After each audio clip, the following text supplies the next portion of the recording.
오늘 아침을 여는 말씀은 시편 140편 1절의 말씀입니다. 여호와여, 악인에게서 나를 건지시며 포악한 자에게서 나를 보존하소서. 할렐루야. 오늘 말씀을 통해서 주님의 뜻을 깨닫는 지혜와 기도의 응답을 누리는 은총이 우리 모두에게 넘치게 될 줄로 믿습니다. 고난은 우리를 성장하게도 만들고 무너뜨리기도 합니다. 우리를 하나님이 원하시는 인격으로 빚어가기도 하고 남은 신앙마저도 잃어버리게 하는 것도 고난입니다. 고난 자체에 그런 힘이 있는 것도 사실이지만 결국 고난을 대하는 우리의 신앙적인 태도가 그 결과를 결정할 겁니다. 오늘 이 본문은 다윗이 사울 왕에게 쫓길 때 기록한 시로서 우리가 이전에도 수없이 많이 보았었던 상황의 시입니다. 이 시편 140편에 대해 학자들이 연구하기로는 다윗이 노년이 되었을 때 젊었었을 적 그 사울과 또 자객들에게 쫓기던 사건을 회상하면서 이 시를 기록했을 것이라고 연구합니다. 이제 시편 막바지를 향해 달려가고 있는데 거의 끝부분쯤인 이 시편 140편에 다시 한번 다윗이 젊었었을 때 그 도망자 신세적 노래를 다루고 있는 그 이유가 뭘까요? 그만큼 다윗에게 있어서 그때 그 사건만큼은 평생 절대 잊을 수 없는 아픔이었다고 하는 겁니다.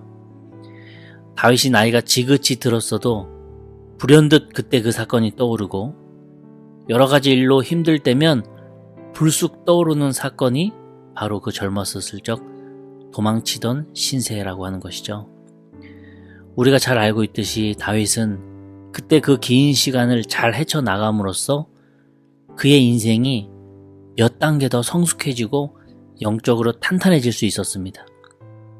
그런데 이 시편 140편은 뒷부분으로 갈수록 주변 상황은 변하는 것이 없으나 다윗과 하나님과의 관계가 변하는 것을 우리는 보게 됩니다. 1절부터 시작해서 13절로 이 노래가 끝나기까지 다윗은 하나님을 향한 마음이 점점 바뀌는데요. 우리가 그 변화를 오늘은 살펴보면서 몇 가지 귀한 교훈을 얻고자 합니다. 어려울수록 하나님을 향해 고개를 들고 있는 다윗을 우리는 보게 됩니다. 여러분은 고난 중에 누구에게로 고개를 드십니까? 즉 누구를 바라보고 계십니까? 다윗은 지금 물불을 가리지 않는 대적들의 그 음모와 악담 그리고 올무와 함정에 쌓여서 공격당하고 있습니다. 그들은 매일 모여서 어떻게 다윗을 해칠 수 있는지 궁리를 해요. 다윗 혼자 힘으로는 도저히 감당할 수 없는 상황입니다. 언제 어디서 어떻게 공격해올지 모르는 그 대적들 앞에서 다윗은 속수무책입니다. 하지만 이러한 고난은 다윗으로 하여금 더욱 하나님께로 고개를 돌리게 하고 기도하게끔 만들었습니다. 다윗은 고난의 상황일수록 하나님께 더 가까이 나아가서 이렇게 고백합니다. 1절에 보면은 나를 건지시고 보전하소서. 4절에 보면은 나를 악인의 손에 빠지지 않게 하소서, 벗어나게 하소서 간절히 부르짖고 있습니다. 가장 절박한 인생의 절벽 벼랑에서 가장 간절하게 하나님을 찾았던 다윗입니다. 그때 그 사건을 다윗은 평생 못 잊는다고 하는 것입니다. 신학자이자 철학자인 C.S. 루이스는 고난은 우리를 향한 하나님의 메가폰이다 라고 말했습니다. 여러분, 메가폰이 뭡니까? 확성기잖아요. 고난을 통해서 하나님께서 확성기를 들고 우리에게 말씀하고 계시다는 거예요. 우리가 고난 중에 들은 그 하나님의 말씀은요, 평생 가도 잊어버리지 않습니다. 왜냐하면 그때 그 말씀이 내 가슴에 깊게 새겨졌기 때문이에요. 상처로 남았는데 그 상처가 시간이 지나니까 영광이 되더라 라고 하는 겁니다. 그래서 고난이 저주가 아니라 하나님의 확성기에 내 귀를 갖다 대는 시간이라고 하는 겁니다. 그 고난의 시간에 들었던 주님의 말씀이 나에게는 평생의 피와 살이 되는 거죠. 근데 참 안타까운 사람이 있다면 어떤 사람이냐? 평소에 잘 믿고 신앙도 깊은 것 같습니다. 말씀도 들어보면 영적으로 아주 건강하신 것 같아요. 그런데 고난이라고 하는 시험이 딱 왔을 때 의외로 아주 빨리 그냥 세상적인 방법으로 인간적인 생각으로 그 고난을 벗어나 버리고 도망쳐 버리는 사람이 참 안타까운 사람이더라고요. 누구에게나 예외 없이 고난이라고 하는 시험은 옵니다. 우리는 그 고난을 통해서 하나님의 확성기 소리를 듣는 기회도 되는 겁니다.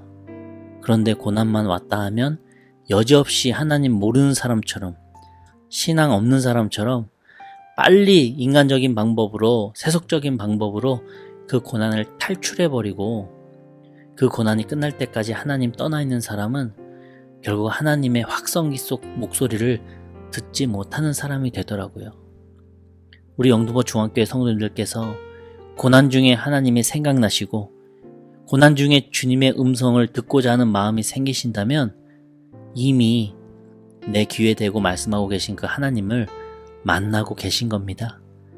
고난이 없다면야 참 좋겠지만 혹 우리 삶에 고난이 다가왔다면 그 고난이 오히려 하나님의 음성을 듣는 기회가 된다는 것을 기억하시며 다윗과도 같이 고난이 그냥 고난으로 끝나버리지 않고 그 고난을 통해서 하나님의 음성을 듣고 그 음성으로부터 주님의 귀한 깨달음을 얻으시는, 그리고 그 기쁨을 누리시는 우리 영등포 중앙교회 성도님들 다 되시기를 간절히 축복합니다.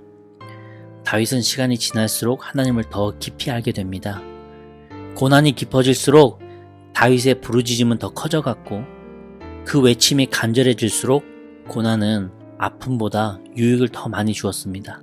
어떤 유익이었느냐? 바로 다윗과 하나님의 관계가 점점 더 가까워졌다고 하는 것입니다. 그것보다 더 좋은 유익이 어디 있겠습니까? 사람 관계도요, 힘든 일을 같은 편에서 함께 겪잖아요. 어느 정도 가까워집니다.